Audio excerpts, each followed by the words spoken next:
Welcome! In this class, we are going to present you 5 strategies to read faster. These strategies are presented in the book Advanced Reading Power by Michalecky and Jeffries. So let's get started. According to Michalecky and Jeffries, many students tend to read everything at the same rate or speed.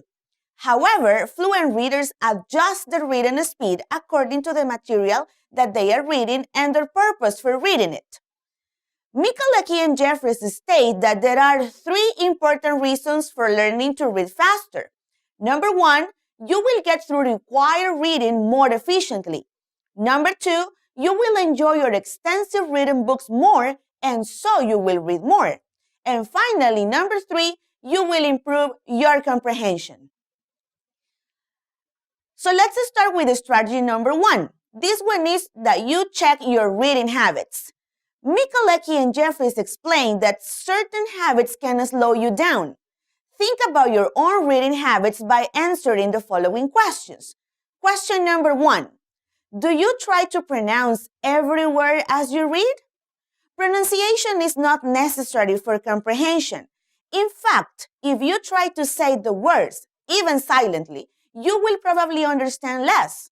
The effort of trying to pronounce the words will interfere with your ability to comprehend. Second question, do you usually move your lips while you read silently? Saying the words will prevent you from ever reading faster than about 200 words per minute, the fastest speed at which English can be spoken. Do you follow the words you read with your finger or a pencil? Following the words with your finger will also slow you down. The eyes of a good reader do not move line by line through a text. Instead, they tend to jump ahead for new information or hack for confirmation of what was read. Your eyes should be free to follow your thoughts, not your finger.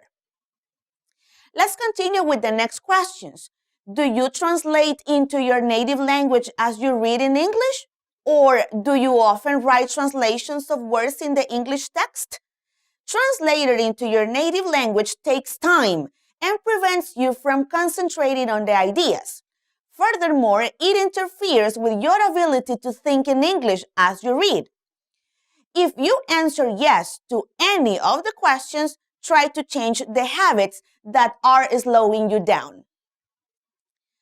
Let's continue with the next strategy. Read meaningful phrases or chunks. Michalecky and Jeffries state that good readers in English chunk as they read. That is, they read meaningful groups of words, which are much easier to remember than a lot of separate words. Furthermore, when reading in chunks, they can form connections among the ideas in the text and with information or ideas they know. But what is meaningful phrase or chunk? Check the following example. Good readers in English is a meaningful phrase because it makes sense alone. Readers generally divide up sentences in similar ways, though there may be some differences. Faster readers tend to make longer phrases so they can take in more text at a time. Strategy number 3 is skip over unknown words. Do not stop when you come to an unknown word. Skip over the word and continue reading. In some cases, knowing the meaning of the word will not be necessary for understanding the important ideas in the passage. In other cases, you may be able to get a general sense of the word from the context. Let's continue with strategy number 4. Use your extensive reading book. Michalecky and Jeffries present 2 ways to use your extensive reading book to improve your reading rate. The first one is reading sprints.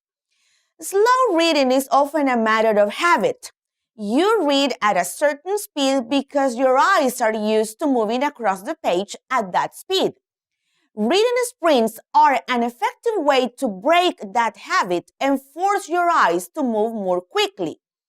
Sprints will help you in the same way that running sprints help runners who want to increase their speed. They may seem difficult and tiring at first, and you will probably feel that you are comprehending little of the text. But with practice, they will get easier and your comprehension will improve. The second one is rate practice. This is when you calculate your reading rate in your extensive reading book. Check your rate regularly, probably about once a week, and keep track of your progress.